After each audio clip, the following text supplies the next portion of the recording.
Amém. Vamos iniciar a nossa reunião dessa noite. Louvamos a Deus pela vida dos nossos irmãos que predispuseram a estar aqui nessa noite. Louvamos a Deus pela sua vida. O assunto de hoje é um assunto muito interessante, que sempre batendo naquela tecla de constrangimento para nós, né? Porque nos leva ao constrangimento. E, com certeza, hoje o Senhor vai usar de novo o nosso professor Wilton para que possamos aprender e sermos cheios mais da graça e do poder de Deus. Eu irei iniciar orando e peço já que os irmãos abram as suas Bíblias no livro de... Cadê? Aqui está na minha Bíblia aqui. No livro de Marcos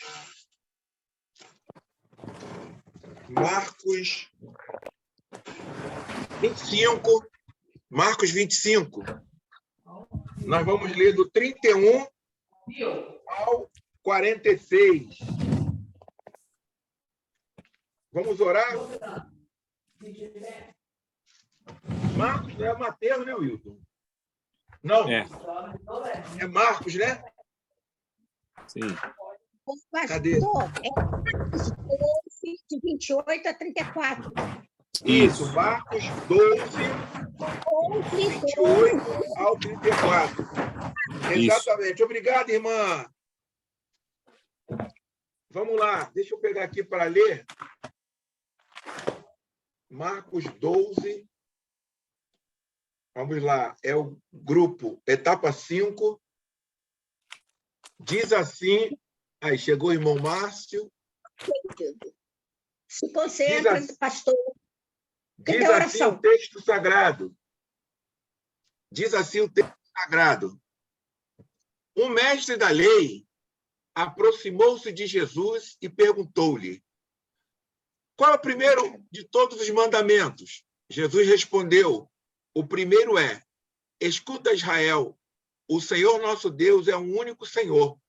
Amarás o Senhor teu Deus com todo o teu coração, com toda a tua alma, com toda a tua mente e com todas as tuas forças.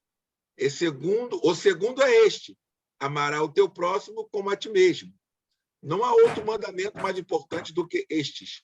O mestre da lei lhe disse: muito bem, mestre, tem razão quando dizes que o Senhor é um só e não há outro fora dele, e que amá-lo com todo o coração, com toda a inteligência, com todas as forças, e amar o próximo como a si mesmo, vale mais do que todos os holocaustos e sacrifícios.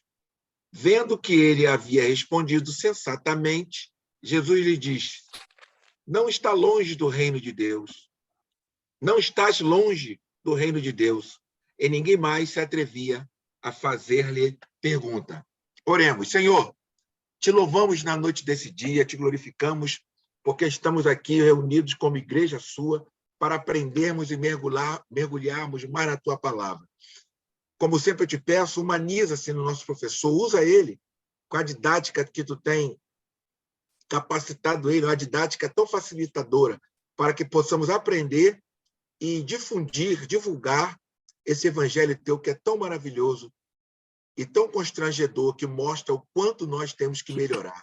Por favor, Jesus, eu te peço. Amém. Por favor, professor, fique à vontade. Amém. Boa noite, meus irmãos. A graça e a paz do Senhor Jesus.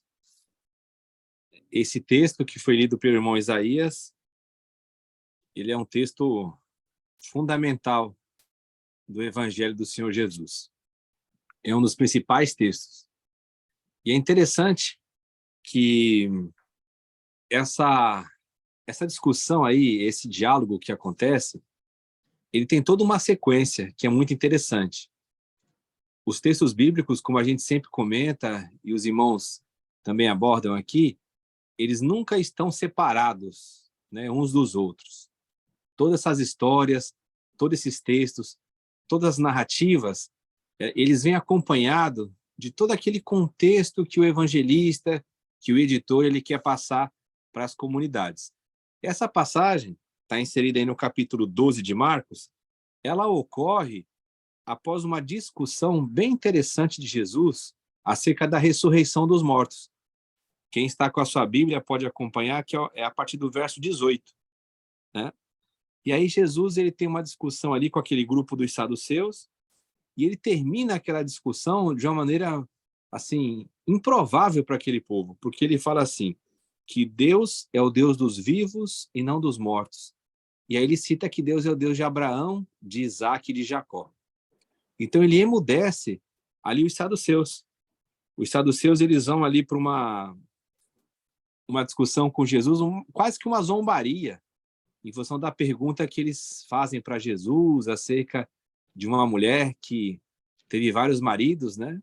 Um após o outro. Então eles perguntam acerca da ressurreição, de quem que essa mulher vai ser esposa na ressurreição. Aí Jesus responde, e ele traz essa interpretação como um mestre, né? E ele emudece os saduceus. Aí vem esse texto nosso. Algumas versões, elas não colocam a ligação direta, mas outras versões colocam. Eu estou aqui em mãos com uma versão que diz assim, um dos doutores da lei, que é o verso 28, né? Tinha ouvido a discussão. Não sei se vocês têm uma versão que coloca assim. Eu estou usando essa versão aqui, ó. Essa Bíblia Palavra Viva da Paulus. Mateus 12, 28. Para quem está chegando agora.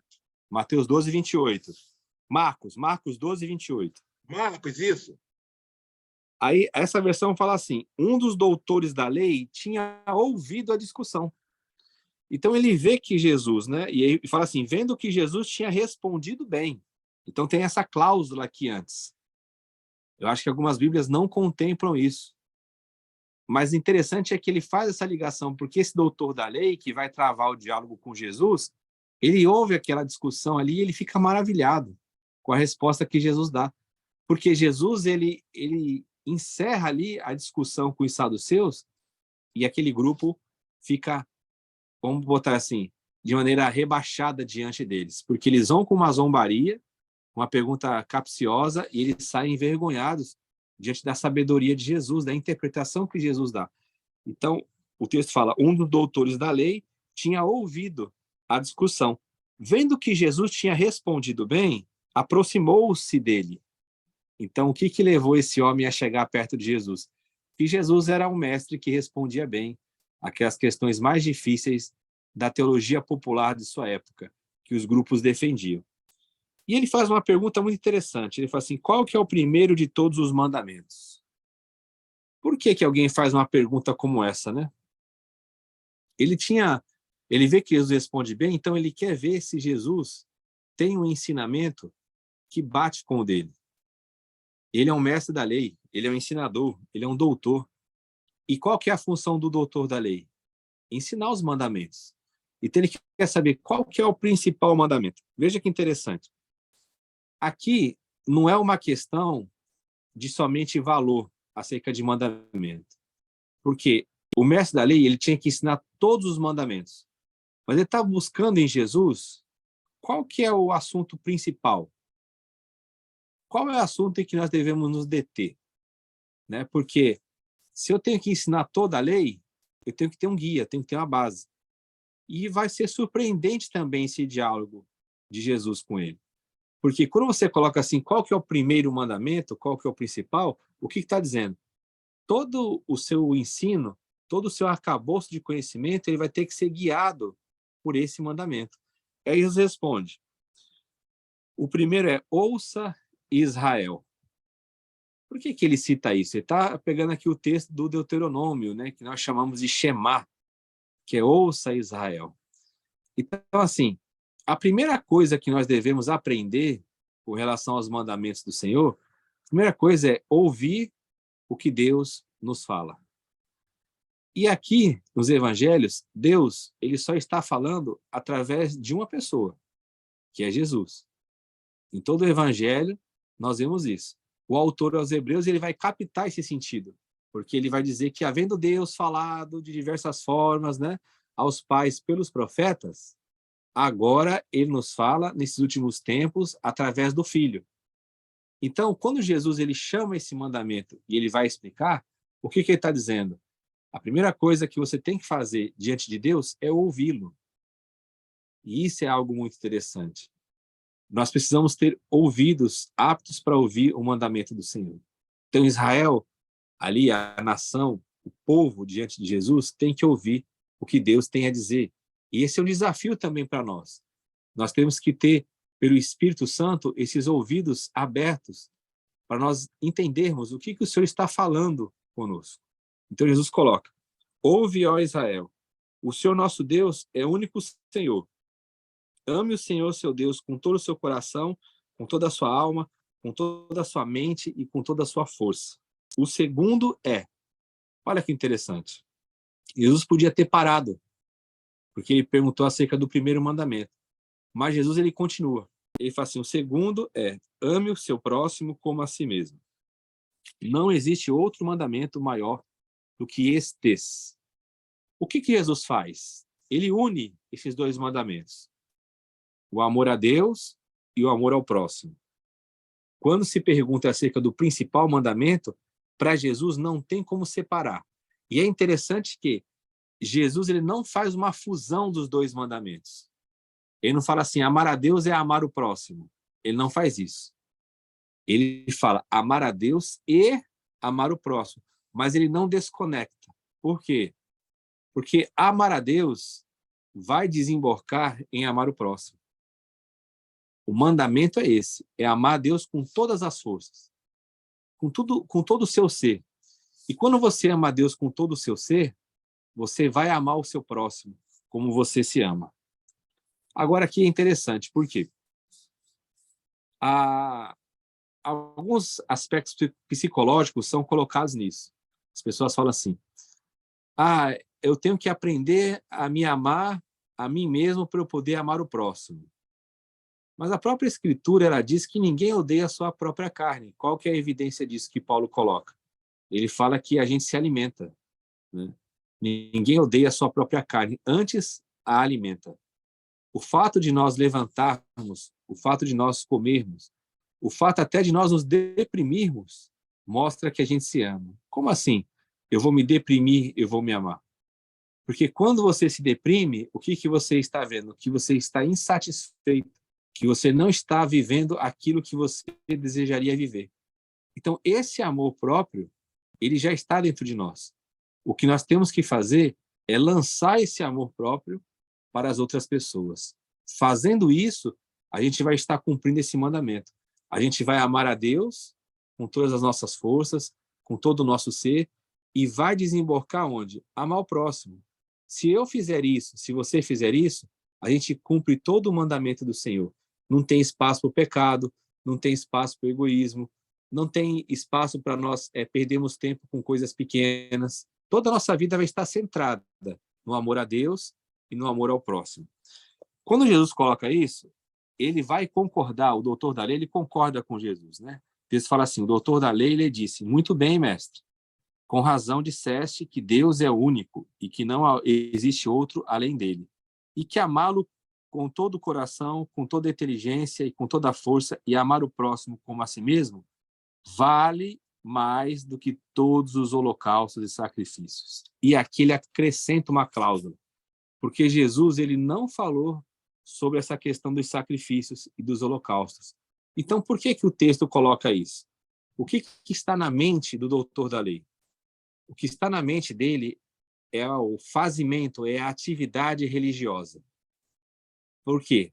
Para o doutor da lei da época e para muitas pessoas, o maior mandamento é cumprir os ritos religiosos, é o sacrifício, é o holocausto, é o viver em função da religião.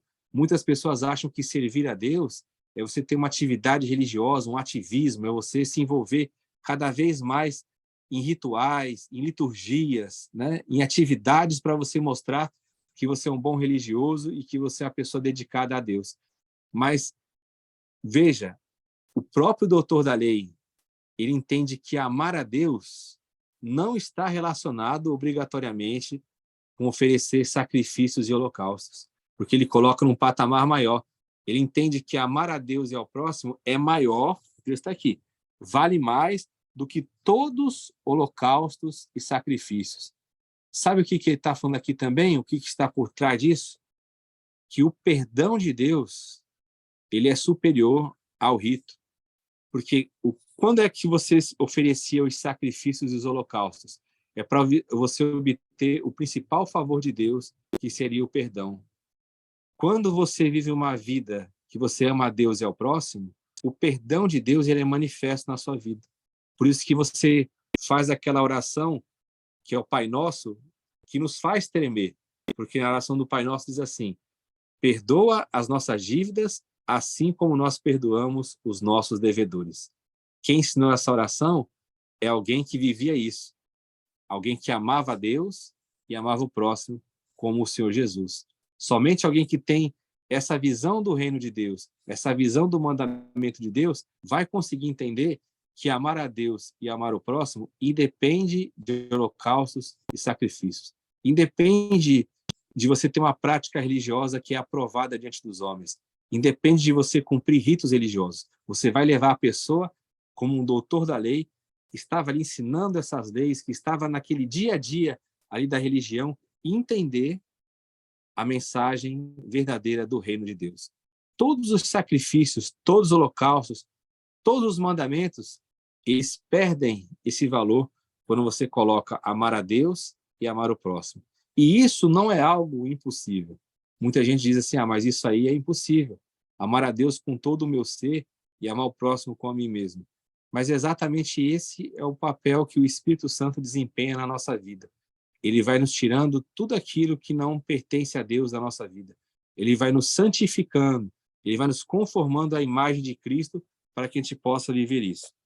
Aí o texto diz assim: vendo que ele tinha respondido com inteligência, Jesus lhe disse: você não está longe do reino de Deus. Olha que término interessante, né? Você não está longe. Por que isso? Ele respondeu bem, ele entendeu. Só que isso não faz com que ele entre no reino de Deus. O assentimento intelectual, uma resposta correta, não mostra que alguém esteja dentro do reino de Deus. Era necessário dar um passo a mais. E já pensou você chegar para um doutor da lei, alguém que faz uma pergunta como essa, com certeza ele era alguém respeitado. Porque quando as pessoas chegavam perto de Jesus, geralmente os discípulos impediam essas pessoas de chegar perto de Jesus. Mas esse era um doutor da lei, era alguém que era respeitado pelo povo. Aí você imagina como que esse cenário está sendo ali montado, né? Jesus responde, ele aceita a resposta de Jesus, aí Jesus chega para alguém que era referência do povo e fala assim: você não está longe do reino de Deus. Ou seja, mesmo com toda a fama, mesmo com todo o respeito, mesmo com toda a resposta correta, mesmo com todo o entendimento, ele ainda precisava dar um passo a mais. E o nosso trajeto aqui, o nosso grupo de Jesus, ele nos leva a esse passo a mais. Não adianta nós termos o conhecimento, não adianta nós termos as respostas certas, né? Vida cristã não é um debate teológico. Vida cristã não é eu saber expor as escrituras. Vida cristã não é eu saber responder todas as perguntas que me fazem. Não é eu concordar com as respostas de Jesus. O reino de Deus, ele exige um passo a mais nosso. Ele exige que a gente entre e viva de acordo com aquilo que Jesus falou. Esse homem aqui, ele observa que Jesus responde bem, ele aceita o ensino de Jesus, mas ele precisa dar o passo definitivo para que ele entre e não fique apenas perto, e não fique apenas não longe do reino de Deus. Ele tem que entrar nesse reino, ele tem que viver essa dinâmica. Ele tem que, de fato, amar a Deus e amar o próximo. E amar a Deus ali é receber o jugo de Jesus, é aprender de Jesus, é tirar os ensinamentos que ele tinha recebido, ele abrir mão dos títulos, ele abrir mão de todo holocausto, todo sacrifício que ele desempenha tão bem para servir a Jesus. Ele é um homem que ele não é um homem arrogante. Você vê que ele não, o texto não fala que ele vai tentar a Jesus, mas mesmo assim, esse homem precisa dar um passo de fé. E é isso que o Senhor faz conosco todos os dias. Ele vai exigindo que a gente vá se aprofundando cada vez mais, dando um passo de fé, pegando os nossos problemas e avançando, né? Não fazer com que os nossos problemas eles impeçam a gente de crescer no Senhor, porque tudo que vem sobre a nossa vida é para provar a nossa fé, é para que a gente avance, é para que a gente possa, de fato, amar a Deus acima de todas as coisas. E o texto termina com outro silenciamento, né? Agora um silenciamento total, porque chegou no máximo. Aqui é um doutor da lei, aclamado pelo povo, e que ele recebe esse veredito: você não está longe do reino. Aí como que o texto termina? E ninguém mais tinha coragem de fazer perguntas a Jesus. Por quê? Se o doutor da lei, que é o referencial, não está longe do reino, mesmo dando uma boa pergunta, uma boa resposta, né? Mesmo entendendo Jesus, o que será se eu fizer uma pergunta para Jesus? O que será que vai ficar exposto? E aqui eu concluo perguntando para os irmãos: será que nós temos coragem de fazer perguntas para Jesus? Perguntas que virão com respostas desafiadoras para nós? Será que eu tenho coragem de fazer uma pergunta para Jesus dizendo assim: Senhor, o que falta para eu viver o reino na minha totalidade? Senhor, o que eu preciso mudar na minha vida? Senhor, o que está impedindo as pessoas de verem a tua glória na minha vida? Senhor, o que eu preciso abrir mão? Então, os irmãos vejam que um texto desse, tão maravilhoso, tão belo, ele é extremamente desafiador para nós. E o grupo de Jesus é isso. É a gente chegar diante do Senhor, um texto como esse, e dizer: Senhor, nós não temos capacidade em nós mesmos. Só o Senhor pode fazer essa obra em nós. Amém? Deus abençoe os irmãos.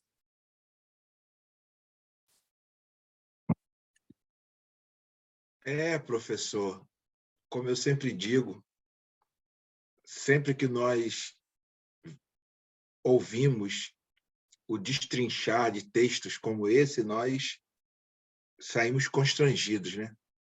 Há um constrangimento na nossa maneira de viver evangelho, na nossa maneira de viver cristianismo. É algo assim bastante prazeroso e, ao mesmo tempo, confrontador. E como nós temos aqui a nossa dinâmica, nós estamos aqui com o Maracanã lotado, Hilton. Tem uma galera boa aí. E hoje eu creio que vamos aqui nos dividir para fazermos perguntas aqui, nos aprofundarmos mais nesse texto.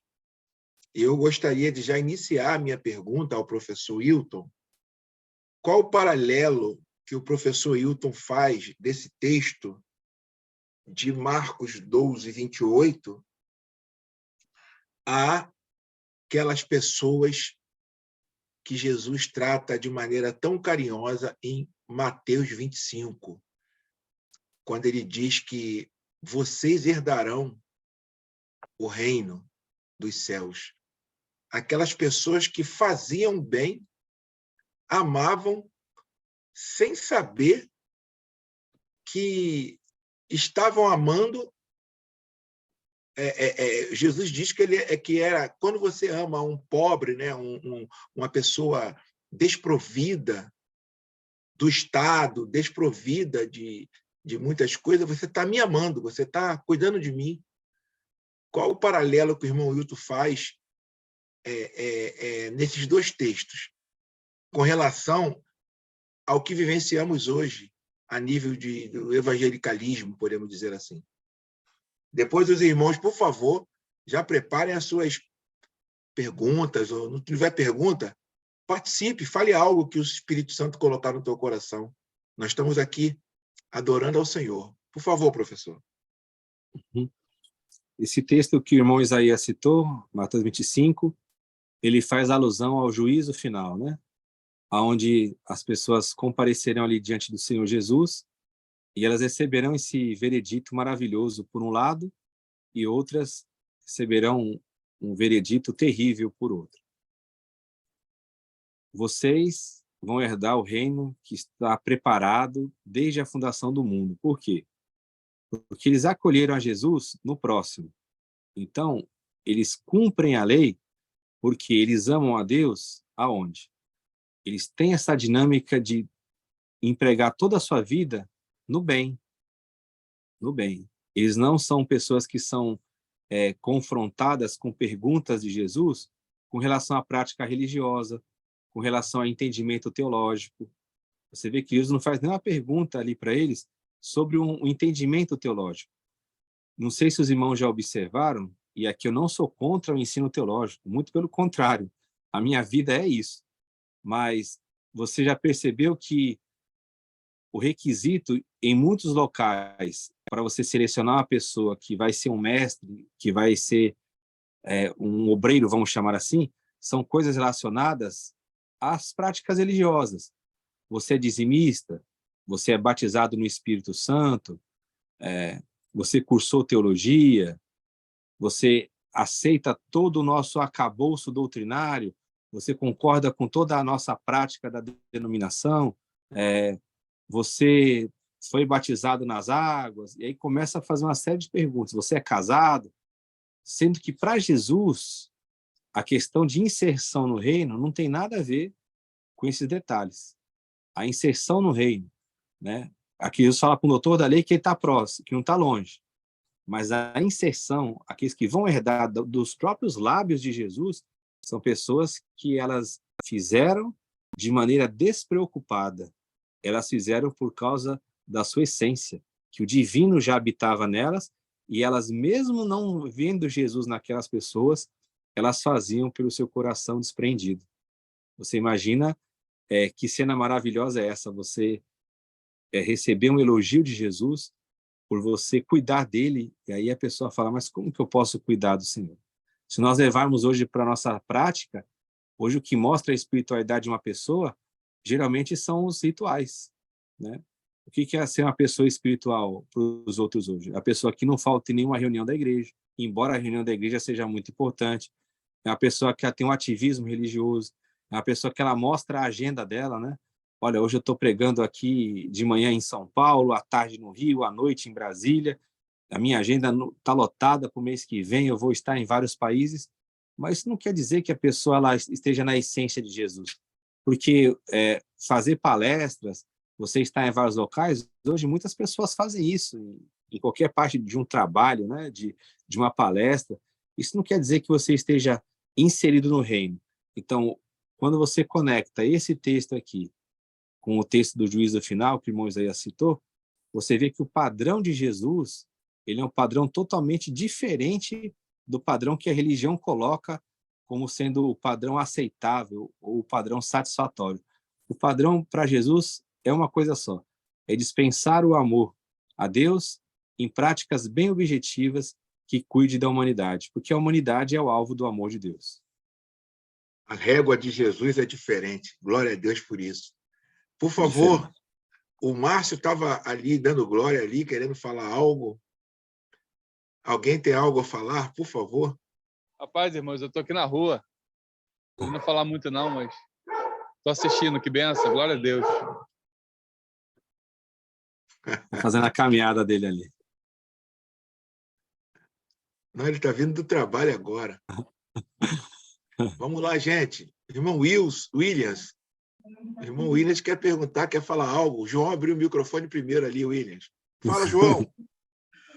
Ô Hilton, esse termo, o reino de Deus, muitos irmãos, principalmente os novos, né, eles talvez fiquem na dúvida do que seja o reino de Deus. O reino de Deus herdará um reino, é um lugar físico, né? É um lugar físico, ou o reino de Deus, como diz Jesus, está dentro de vós? Como a gente pode falar para uma pessoa que pergunta onde é o reino de Deus, ou o que é o reino de Deus, porque dá a intenção de um lugar físico, né? Vão habitar no reino de Deus, né? Vão morar no reino de Deus. Aí dá uma ideia de lugar físico, né? Como é que a gente pode trabalhar esse conceito de reino de Deus? E eu ainda acrescento reino dos céus. Por favor, isso aí. Muito obrigado, João. Nada, amigo. Essa é uma pergunta muito interessante e muito inteligente, né? Porque, de fato, quando a gente fala do reinado, né, tem pessoas que preferem a tradução o reinado de Deus, né? O reinado de Deus, ele de fato não é um local. O reinado de Deus é o governo de Deus, é a dimensão de Deus. É onde Jesus ora, né? Venha o teu reino. Então, não é algo físico. Então, por isso que em Lucas fala assim, não procure o reino ali ou acolá, porque o reino de Deus está entre vós, né? Era a pessoa de Jesus e agora essa pessoa, ela está dentro de nós. O reino de Deus, ele não é comida nem bebida, ele é alegria, paz e justiça no Espírito. Então, quando fala de herdar o reino, é herdar todo esse princípio de Deus. E ele extrapola qualquer tipo de local, ele não é algo visível, ele é algo para ser vivido, internalizado. Existe uma tensão entre o já e o ainda não. O reino de Deus, ele já está entre nós, ele já veio, sim, ele veio na pessoa de Jesus, mas o que ele exige? Ele exige uma plenitude. O que é a plenitude do reino de Deus? É quando esse governo de Deus, ele alcançar todas as dimensões desse mundo. Então, esse é o nosso trabalho. Nosso trabalho de embaixadores do reino de Deus, é levar o reino de Deus. Como que a gente leva o reino de Deus? É mandando as pessoas mudarem o seu local de residência? Não. É elas mudarem a sua mentalidade. O reino de Deus, ele trabalha com a mentalidade de Deus. É você enxergar esse mundo através dos olhos de Cristo. É você ter a sua mente mudada. Que nada mais, nada menos é do que o arrependimento, né? A metanoia. É você passar a enxergar de uma outra forma. É você olhar esse mundo e você trazer toda a mentalidade de Deus. Você anunciar a boa nova, a esperança, é você libertar as pessoas das diversas opressões que as pessoas vivem, seja uma opressão social, seja uma opressão física, enfermidades, aprisionamentos mentais, exclusões sociais. O reino de Deus é isso. Ele é essa justiça, é essa alegria, essa paz que vem somente do Espírito de Deus.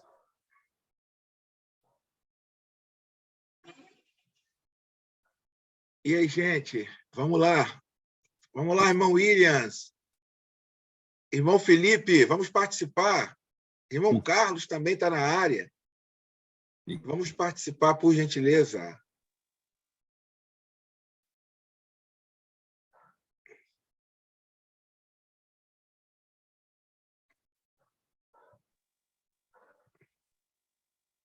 Pode falar, irmão Williams. Sim.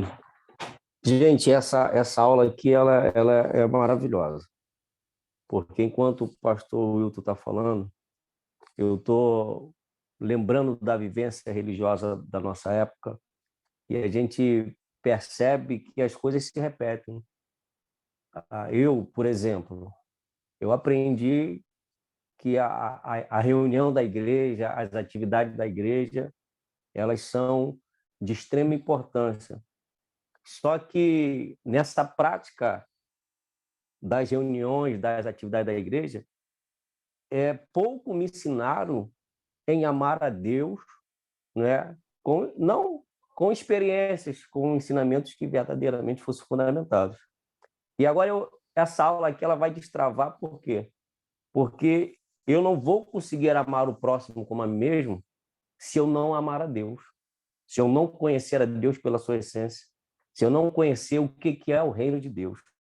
Então, eu termino aqui, a gente vive um evangelho que está muito defasado em relação ao objetivo que ele precisa ter nas nossas vidas. Maravilha, né, irmãos? É verdade. Fala, Márcio.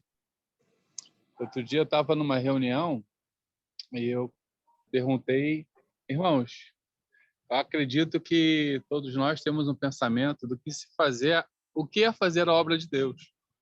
Eu tenho um pensamento, os irmãos têm, mas alguém consegue definir o que é fazer a obra de Deus? Aí eu vi várias interpretações e eu falei assim, tivemos 10 opiniões aqui o que é fazer a obra de Deus. E das 10 opiniões, 9, nenhuma era minha.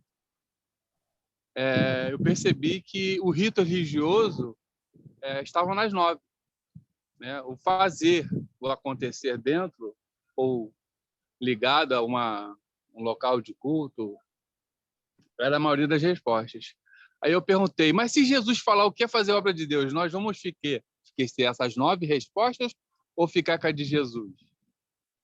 Aí todos concordaram, não, as 9 vão cair por terra e a de Jesus vai estar valendo. Eu falei assim, então, vamos dar uma olhadinha lá em João 6, se eu não me engano. É isso, irmão? Exato. Aí Jesus fala, fazendo a obra de Deus, né? Compartilhar daquilo que o Pai enviou. Não é isso? Pode falar, professor? É isso aí. Ele fala assim, nossa, isso está no Evangelho. Então, eu acredito, meus irmãos, que das 9 opiniões, que todas ligadas ao fazimento, ao fazer, né, que aprendemos assim, como um serviço, simplesmente você manifestar o divino em você e em prol do próximo, para que cada vez mais o reino de Deus seja plantado. Aí eles nunca enxergaram esse texto lá, eu falei que, olha, então, irmão, se o nosso bairro aqui pode ter 1000 lugares para cultuar, mas eles não vão modificar o nosso bairro. Mas se você, comprometido com a palavra, mostrar Cristo, acredito que o bairro e a sua casa pode ser modificado.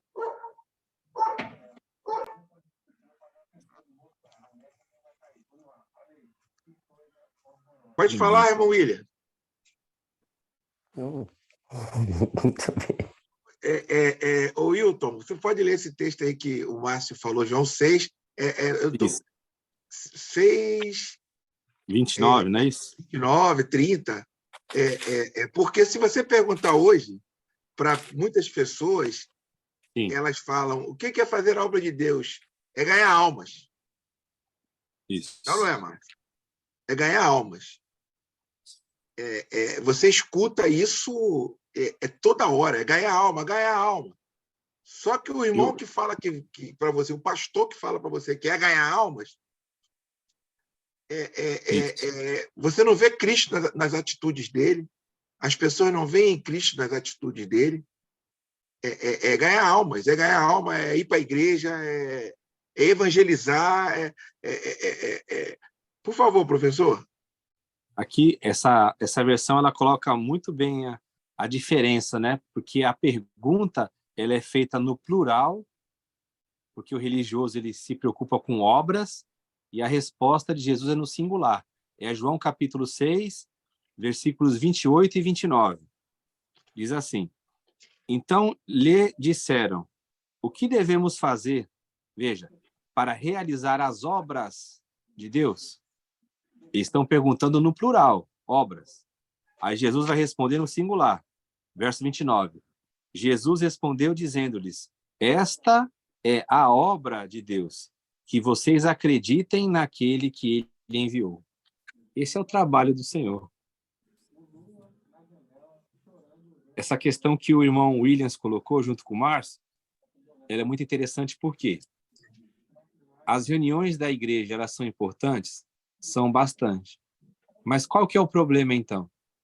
É que as reuniões da igreja, elas se tornaram um fim em si mesmas. E isso não é o evangelho. As reuniões da igreja, elas são para dispensar o que nós temos recebido do Senhor, cada um na sua funcionalidade. Por isso que Paulo fala, quando vos reunis, quando vos ajuntais, cada um de vós tem. Aí ele fala, salmos, né, profecia, revelação, doutrina, fazer tudo para edificação. Então, a reunião da igreja é para isso. O problema é que tornaram a reunião da igreja como um fim em si mesmo. Então, o que virou o evangelho? Participar da reunião. Aí você fala, não, a reunião ela é uma parte importante, porém pequena, da vida cristã. É lógico que ela é pequena, por quê? Porque você não está reunido toda hora com seus irmãos, mas é muito importante a reunião. A reunião ela tem que gerar isso. Nós estamos aqui na reunião da igreja, e você vem se reúne aqui toda semana. A gente não está aqui todos os dias. Mas o que acontece aqui? Um vai derramando no outro, para que a gente viva essa vida ao longo da nossa jornada. Mas isso aqui não pode virar um fim. O que aconteceu com a programação religiosa? Virou um fim. Aí eu encho de atividade, de programações, como se a vida cristã fosse estar lá no local de reunião. E fora do local eu não consigo viver a minha vida cristã de maneira eficaz. Eu tenho que estar participando das reuniões. E Jesus não fazia isso, porque Jesus ele era na vida. Ele estava ali com as pessoas, ele se reunia, mas onde que o reino de Deus era manifesto? Na vida. onde as pessoas encontravam Jesus, elas perguntavam, Jesus passava e curava as pessoas, ele entrava nos ambientes e manifestava o reino de Deus, e assim tem que ser a nossa vida. A gente não pode ficar preso num local. Wilton, devemos reunir? Com certeza. Se você não mas... for ao culto, você está errado. Nós fomos ensinados a ir ao culto. Isso. Não sermos o culto, não vivermos um culto. Não é isso em Romanos 12, não é isso? Isso. As pessoas foram ensinadas a ir para o culto. Exato. Isso é um absurdo. E para você desconstruir isso na cabeça do irmão, de que ele não vai para o culto, lá no local de reunião dele. E para desconstruir isso. A pessoa aprendeu isso a vida toda. Como é que vai? Irmão, não, irmão. O irmão não vai para o culto. O irmão vive culto. Tu é um culto. Tu é... Por favor, professor. É aquilo que a gente está comentando aqui, que o Márcio falou. O texto ele é muito claro. O texto está lá para quem quiser ler. Romanos capítulo 12.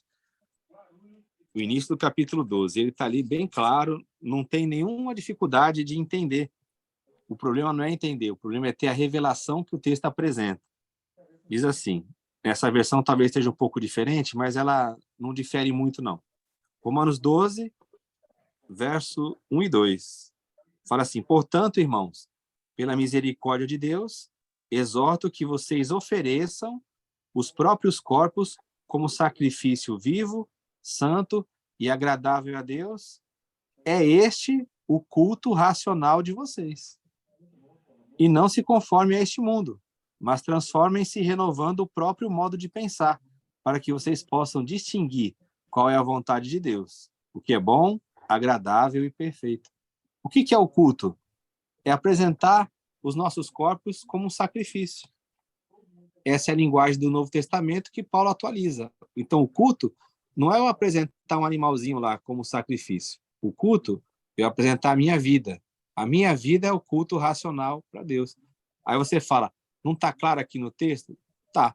Está claro para você que já teve a revelação do texto. Por isso que Paulo faz aquela oração lá em Efésios, no capítulo 1, a partir do verso 16, ele pede para que o Senhor conceda aos irmãos o quê? O espírito de sabedoria e de revelação no conhecimento do Senhor.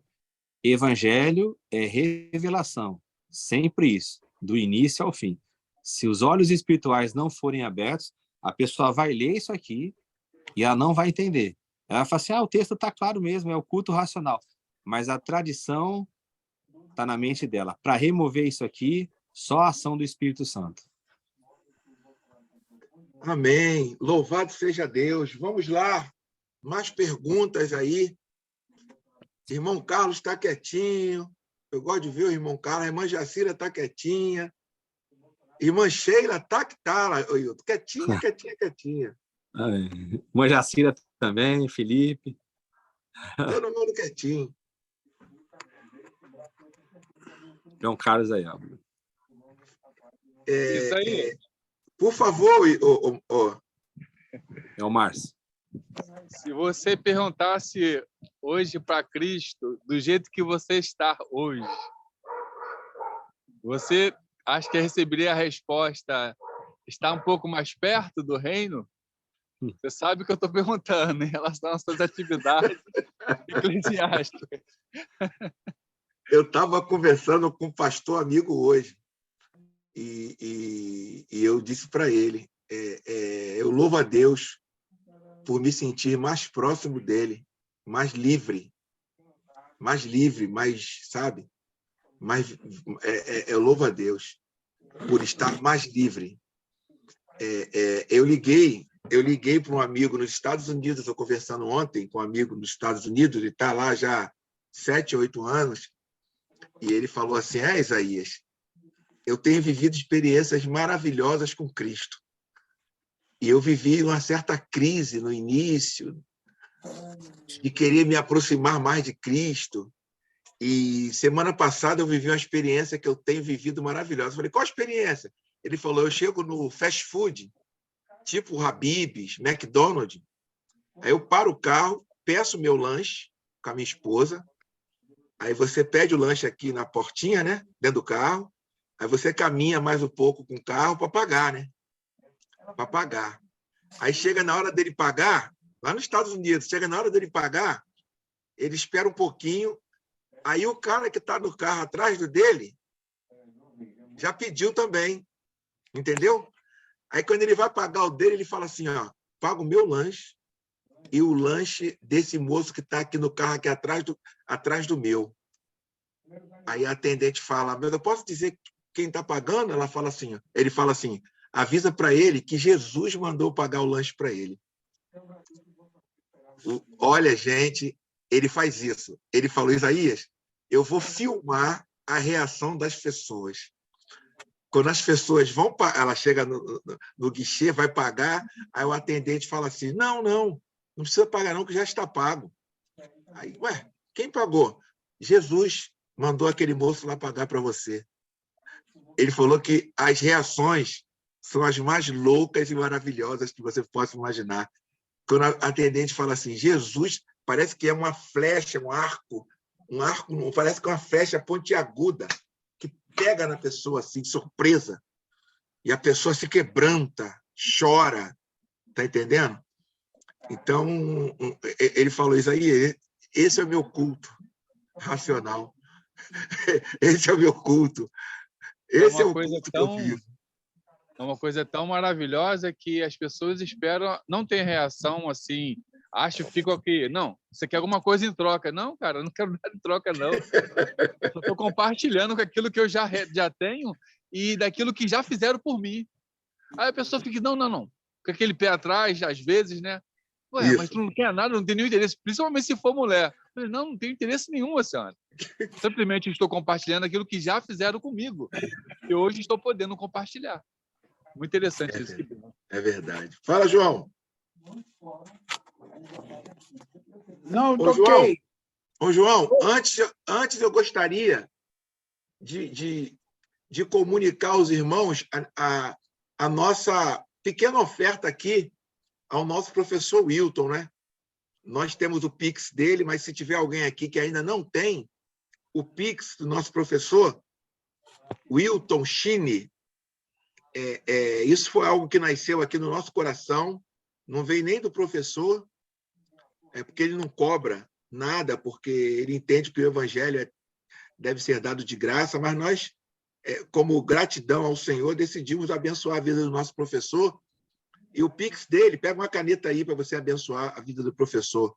O Pix dele, do professor, é 28 57 53 39 850. Repetindo, 285 753 398, dígito 50, o CPF do professor. Tá bom? Se você quiser também fazer transferência por conta corrente ao Banco do Brasil, a agência é 28622, agência, repetindo, 28622, conta corrente 298247, conta corrente 298247. Abençoar a vida do nosso professor, porque ele tem nos abençoado e foi chamado para esse ministério. Então, João, por favor. Oi. Está dando para ouvir? Estamos ouvindo bem. Tá. Professor, a nossa fala e a Bíblia fala, amar a Deus sobre todas as coisas e o próximo como a ti mesmo. Amar a Deus. Deus, nós sabemos que ele não é visível, a gente não consegue pegar, a gente não vê, né? Para aquele que está chegando agora, como a gente pode falar para ele amar a Deus? O que é necessário? Qual é a atitude de nós para amar esse Deus que a gente não vê e muitas das vezes não o conhecemos? Ele, às vezes, se faz revelar, mas nós não o conhecemos, não sabemos quem é esse Deus. Como trabalhar esse conceito? Compliquei, professor, a pergunta? Não, a pergunta muito maravilhosa mesmo, né? É um grande debate isso aí, essa questão. Porque Jesus ele fala de uma maneira tão simples, né? Amar a Deus. Mas como que eu vou amar alguém que eu não vejo? Se a gente for lançar lá em João vai dizer, o seu xará, né? Que se eu digo que eu amo a Deus que eu não vejo, e eu odeio o meu irmão que eu vejo, eu sou mentiroso, né? Então ele vai conectar essa questão do amar a Deus com uma coisa muito prática. Em Jesus, a gente aprende que amar a Deus é guardar os mandamentos dele. Quais são os mandamentos dele, né? É que a gente viva sempre em função da vida. Amar a Deus é eu me dispor a considerar Deus em tudo aquilo que eu faço. O princípio de Deus estando em tudo aquilo que eu faço. Então eu olho tudo na perspectiva de Deus, como Jesus ensinou. O que é amar a Deus? Vamos pegar exemplo prático. Eu tenho os problemas da minha vida. Como que eu vou amar a Deus com esse problema? Aí Jesus ensina, fala, olha para a criação de Deus. Ele faz o sol e a chuva vir sobre justos e injustos. Ele veste aquela flor do campo que ela vai durar apenas um dia, mas nem Salomão se vestiu como ela. Veja os pássaros, o Pai alimenta. Então, quando você começa a enxergar toda a criação, que é o que está na nossa dimensão, na perspectiva do cuidado de Deus, você passa a amar a Deus, você passa a compreender todo esse cuidado de Deus. O amor é uma relação, né? O amor é algo que depende do objeto desse amor. O amor não é algo vago, que eu falo assim, eu amo, mas você ama quem? Você ama como? Então, em Deus, que é um Deus invisível, que é o Deus transcendente, mas que ao mesmo tempo ele habita dentro de nós, é nós olharmos tudo em nosso redor como sendo uma habitação de Deus, né? A gente se move em Deus, a gente existe em Deus. Então, até mesmo o nosso respirar é uma ação de Deus. Eu, quando respiro, o que eu tenho que imaginar? O Senhor está me concedendo essa graça. Quando eu falo, quando eu ouço, quando eu tomo um banho, aquela água, ela vai representar o quê? Uma lavagem que o Senhor me permite. Então, é você, nas pequenas coisas do dia a dia, você contemplar essa graça de Deus e você retribuir isso. Seja numa declaração de exaltação a Deus, seja numa declaração de ajuda ou numa ação de ajuda ao próximo. É essa dimensão que Jesus ensina. O amor a Deus de Jesus, pode ver que não é um amor que fica ali toda hora adorando, exaltando, falando que Deus é maravilhoso. Não. O amor de Jesus para com o Pai é o momento da sua intimidade. Cada um aqui tem uma intimidade com Deus. Cada um aqui recebeu uma luz de Deus, né? Um raio de luz, uma dimensão. E essa resposta a essa dimensão de Deus é o nosso amor. É como a gente se relaciona com Ele. Amém. Já indo para os finalmente, eu gostaria de agradecer aqui aos irmãos Williams, que participou quinta-feira passada e hoje está conosco, ao irmão Felipe, né, também, que está aí hoje, participando conosco, o João, que está sempre aqui, a irmã Sheila, a irmã Jacira, irmão Carlos, que acabou de sair. Eu gostaria de agradecer a vocês pela participação, porque é muito bom nós estarmos aqui nos alimentando desse maná celestial, né? que é servido aqui toda quinta-feira, a partir das 21 horas. E eu gostaria que a irmã Jacira já preparasse para ler aquela oração maravilhosa, né? Que se encontra na penúltima página lá da... E nós estamos querendo arrumar uma caravana aqui. Tu está no Rio, João? Não, né?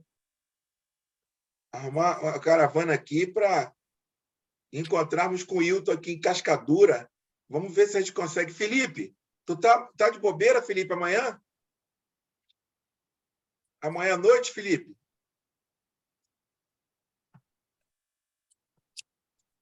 Cadê o Felipe? Não abriu ainda, não.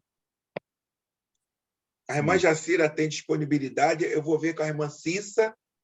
Sim. Vou ver com o irmão Eliel e o Márcio.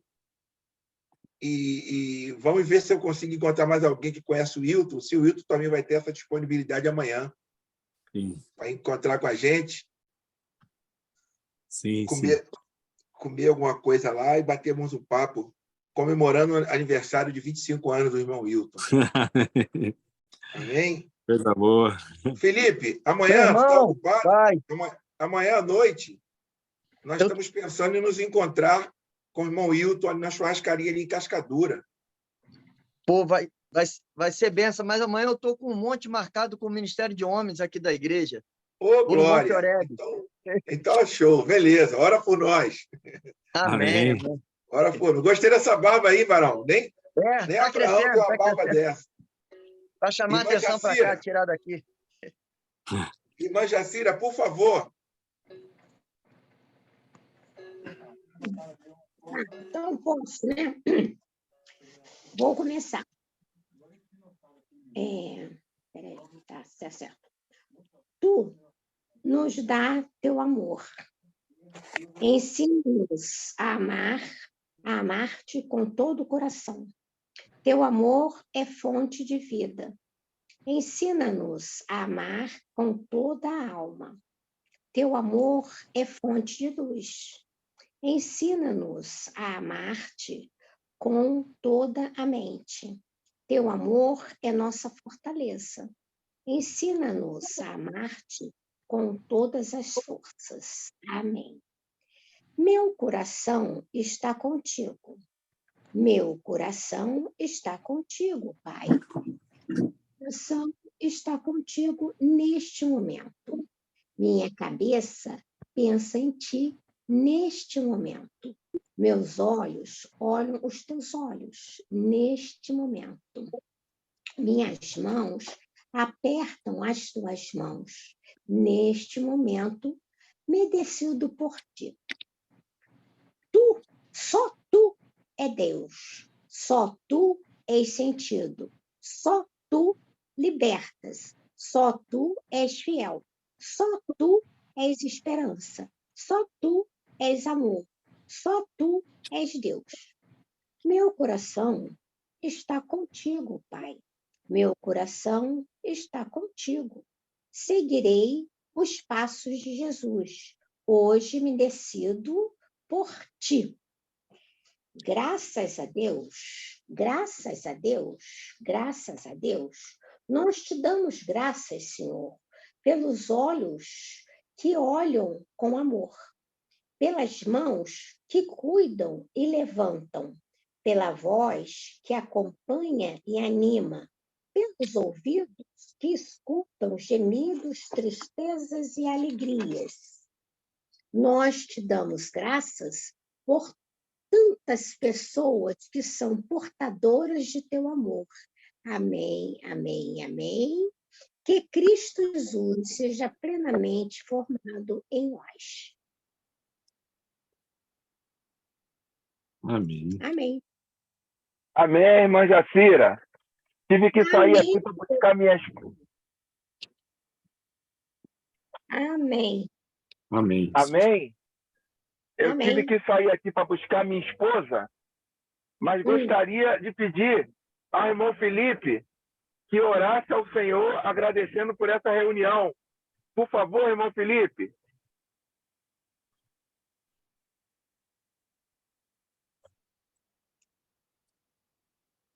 Agradecendo aos irmãos pela participação de todos. Amém? Amém. Estou tentando abrir aqui. Opa! Estamos te ouvindo. Agradece a Deus, por favor, e obrigado Amém. por você participar conosco. Amém, amém. Só uma observação. Amanhã é aniversário do nosso professor? Não, foi dia 14. Foi dia 14. Amém, amém. Amém. Ok. Parabéns atrasado. Em nome de Jesus. Muito obrigado, irmão. Felicidade. Deus Amém. abençoe sempre. Muito Amém. obrigado. Oremos. Ele não fez 25, não, hein? Ele não fez 25, não. Fez 28. Ah, tá certo. Eu menti. Ok.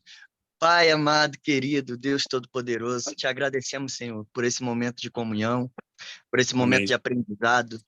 Louvo a ti, meu Pai, pela vida do nosso professor.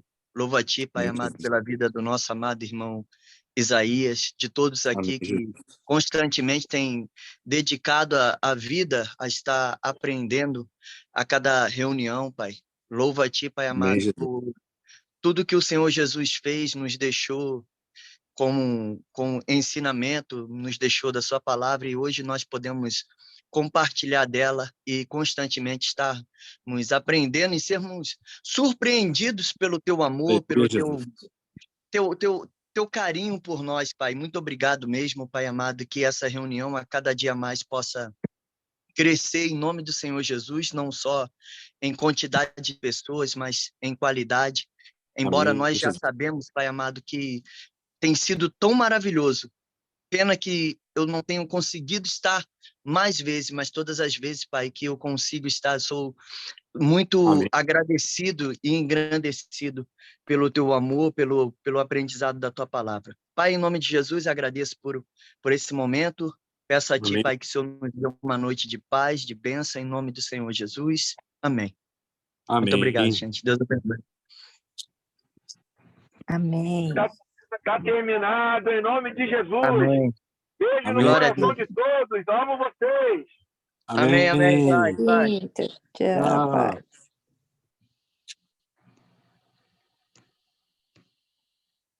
Eu não tô...